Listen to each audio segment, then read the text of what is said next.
think it all happens in Silicon Valley. You thought wrong.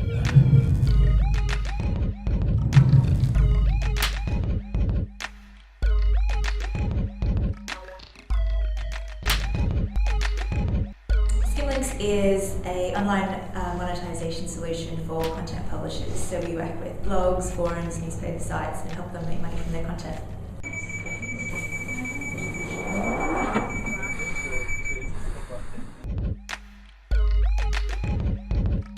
It's strange because it's not the prettiest of places, but it's exciting, and I think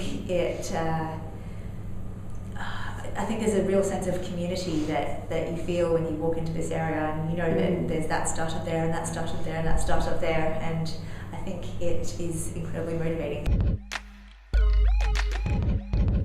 It meant a lot to be mapped by Wired. It's probably my favourite magazine in the country, and so to be recognised by them, particularly as one of the early settlers of Silicon Roundabout, is really exciting. I think it shows that London is becoming the centre of something really exciting. I think it's a nice confluence of the financial, artistic and technology worlds, and I'm just thrilled to be one of the people that's helping put London on the map. Well, within this company, this is kind of the third business that we've done. Previously to this company, I tried a few times, and one was a clubbing holidays to Ibiza from Australia, and the second was computing solutions for senior citizens. So I think this is probably the best one I've started.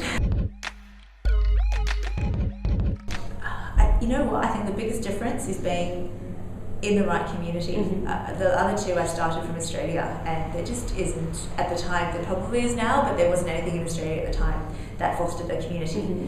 Here, I moved to the UK to start this company, and it's the best decision I ever made. Being based in Silicon Roundabout has given me that sense of purpose, the ability to meet people that can give me advice, that can mentor me, that can be my drinking buddies, and it's been, I think, the biggest difference to the success that we're having now. Essentially, Skimlinks aggregates all the affiliate networks around the world and gives publishers one account that gives them access to 7,500 merchant affiliate programs. And so we help them make money from affiliate commissions. So this is like referrals for the sales that their content results in. So we get paid by all these retailers, and we share that revenue with our publishers. So our company is a revenue model. Well, our customers are actually publishers, so we go out, and recruit publishers to work with us, all the way from really big ones like The Telegraph, The Mirror, Elle, Cosmopolitan, etc., all the way down to lots of little blogs. The merchants themselves, we work with them through the affiliate network, so we work with 23 affiliate networks like Commission Junction, Linkshare, Affiliate Window.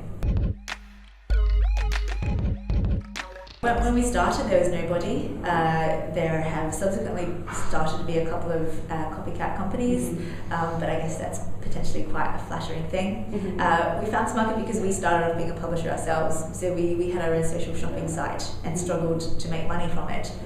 So we initially came up with this technology for ourselves as a means of making money from our own user-generated content, and realised after a while that the biggest opportunity for our company was not the social shopping site, but actually this technology that we subsequently commercialised and offered to other publishers.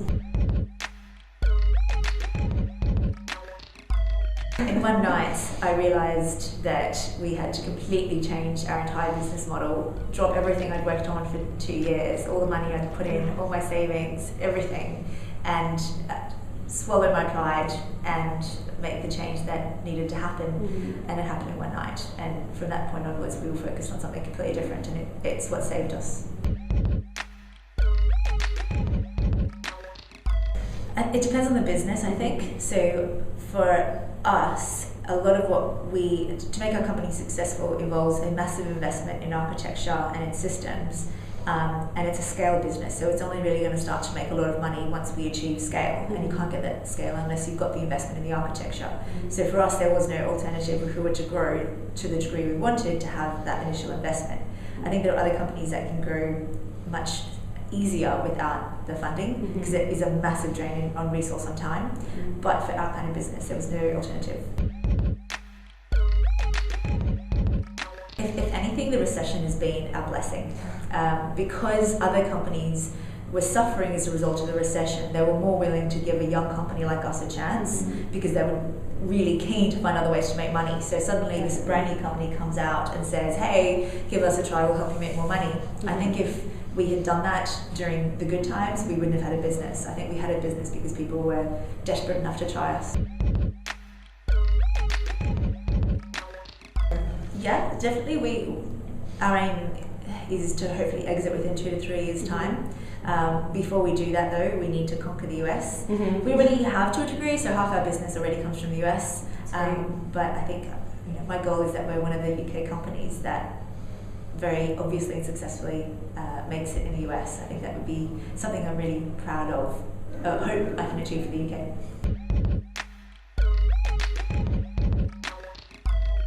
I think the 2 things that help me are, 1, be humble and ask a lot of questions. So, which is a really hard balance because you have to be humble enough to know that you're not always right, but confident enough in your ideas that you pursue them relentlessly. And get out into the community and know as many people as you possibly can, because almost everything happens because of who you know or what you know. Think it all happens in Silicon Valley? You thought wrong.